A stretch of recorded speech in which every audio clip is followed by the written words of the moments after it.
Hey guys, welcome back to another episode of Growing Wild Farm and Garden. I decided after an intense couple of days in the garden, mostly just because of the heat, like right now, it's this hot, and yesterday it was 102, I think it got up to, with a heat index of I think 122, I think I saw somewhere. It was hot, and anyway, what I wanted to talk to you about today was the tomatoes and the single stemming. We went in and we cleaned up all the tomatoes and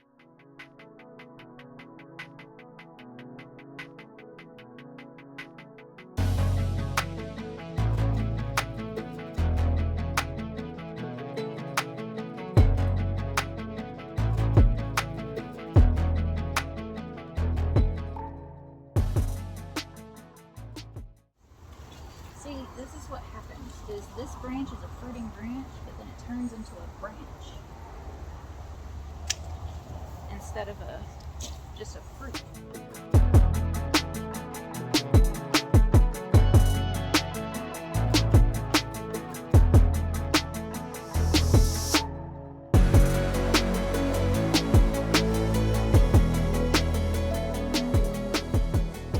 Want to just go through, explain it a little bit, show you what we're doing and the lessons I'm already learning, and maybe you can try it this year, next year, fall, and learn from my mistakes. So let's get into it right quick. Let's flip the camera. Alright, so here are the tomatoes. We don't count that tomato, that is Luther's tomato. He's working on that and I'm not going to mess with it. However, this is a good example. You see the string, it connects all the way up to our post here, comes down, and it wraps around the tomato plant.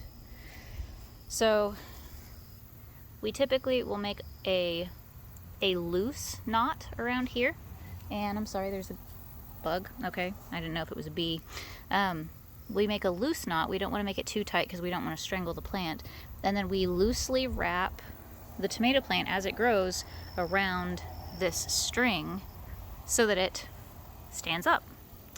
Now, the reason we call it single stemming is, as you can see, this was a sucker that didn't get taken out, a runner.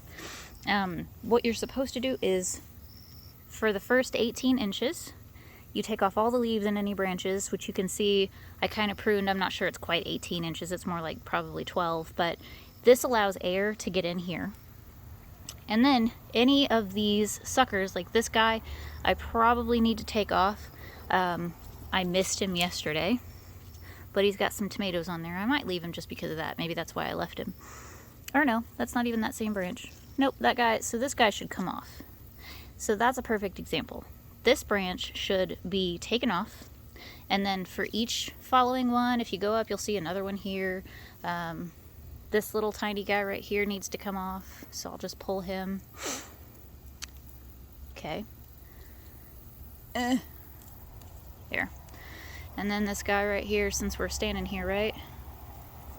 Might as well. Okay, so you just go up and you want one stem. That's your goal. It's just one stem going all the way around. And we do it for each one of these. So like this guy is a cherry tomato that I broke a branch off of and I just stuck him in the ground. And we're doing the same thing. So you can see a loose knot right here. And then as we've gone up, we've loosely wrapped him and we've taken off any of the extra branches. And he's up on this other side to give them both room because they're planted relatively close together. So, what is this supposed to do? Why are we doing this? Well, like I said, it's supposed to give airflow to the whole plant by eliminating some of those lower branches. It's supposed to help actually make a more productive plant because more energy is going into those branches that it has instead of all of the runners and suckers that normally would produce because it's a vine. And while we were making, doing our whole cleanup job of this whole tomato section, one of my pineapple tomatoes had actually fallen over the other side. They have kind of overgrown the barrel here, so they are on the other side, which is something that the husband doesn't want to see is those probably saw in the other video. It was on the other side, which made my husband crazy. And it had rooted into the ground. And so it was just doing its thing, being all happy because it had as much space and ground as it wanted. But you can also see how much better it looks now that we have single stemmed. We cleaned it all up, and it still has fruit on it, and still doing good. All of them look really pretty now, cleaned up, and are doing well. Now, one thing I do want to point out, there are at least 2 mistakes that I made doing this. The first mistake was using twine. I was trying to use a biodegradable, just hemp twine or jute twine, which was fine. Probably would have been fine had it not been an older set of twine. I knew that it had been sitting for a little while, and unfortunately the windstorm came through that we had in our area, and the twine didn't. That's one of the reasons that we had to come into the garden. All the plants had fallen off. The twine had broken about halfway up, and all of the plants had been tossed over onto each other. So that wasn't a great. It was a mess. It was just a big mess of tomato plants. Some of them, most of them all didn't take any damage. There was only a couple that cracked, and they healed okay, and they're fine. But that is a mistake that I had to learn the hard way. So in fact, I've got one plant that hung on, and I'll show you the twine. So this is just the twine that we've tied, and as you can see, this plant managed on it okay. But as you can see here, this is different. It's stronger and it's not natural. I believe, I already threw away the tag, but I believe it was masonry line, actually, that my husband was like, here, you need this. So we went with that. And it frays easier than I thought it might. It's more cottony than I thought it was. Whenever I first touched it, it felt really nylon-y. But that's what we're using this time. And issue is that, well, leads us to the other mistake that I'm going to change probably next year. So let's take back a look up at the top so you can understand. Because the whole point of single stemming is to keep letting it grow up, right?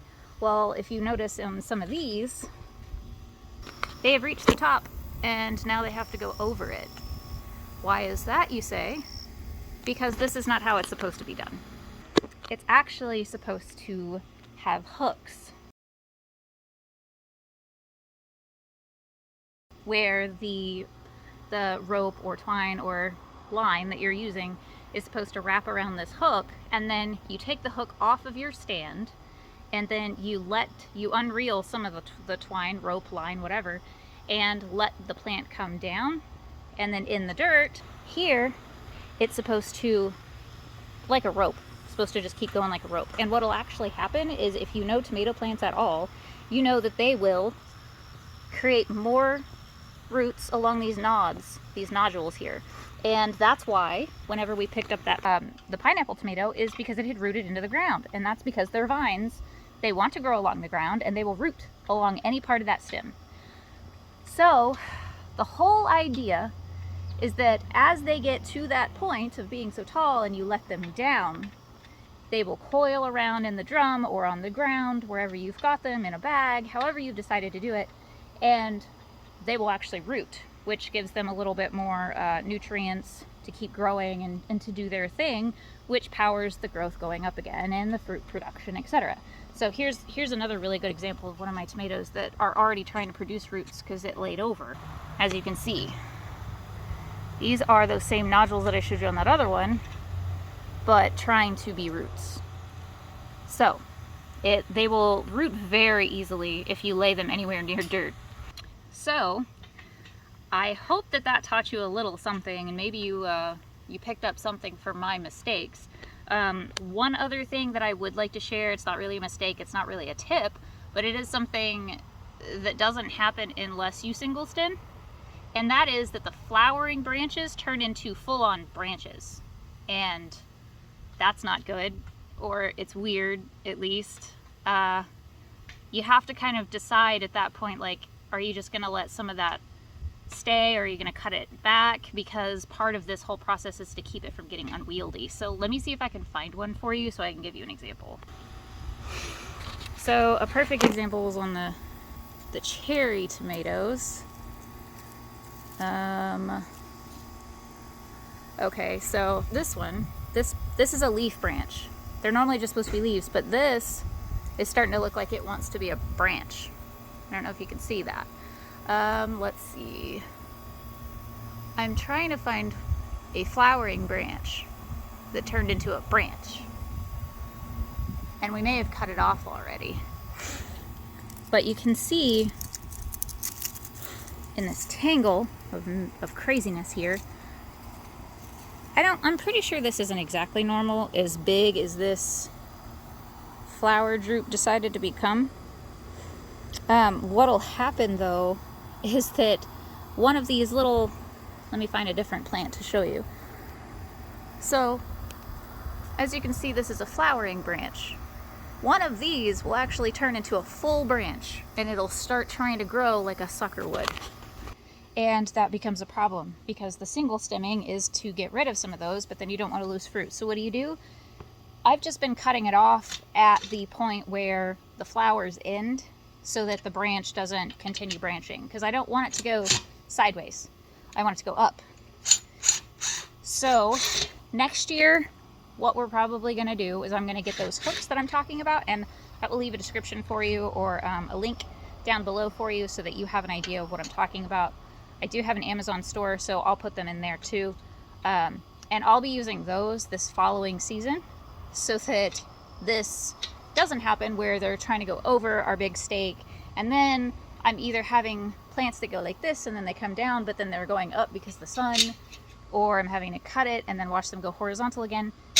I haven't even decided what I'm going to do. I'm probably just going to let them keep growing and they'll just look wonky. But lesson learned. And that's about it for today's video. It's super hot. I'm already sweating and I haven't even been out here that long.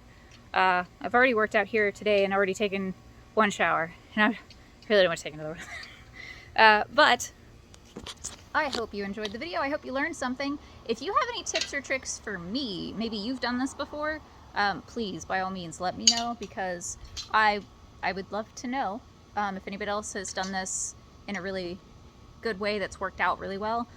If you know if it's more productive, if it's not, if it's about average or whatever, just let me know, because I like to learn new things too. And I'm just trying stuff out. So this whole garden is an experiment anyway, right? So anyway, I hope you guys have a great rest of your week. Have a wonderful weekend, and I will see you next time. Bye.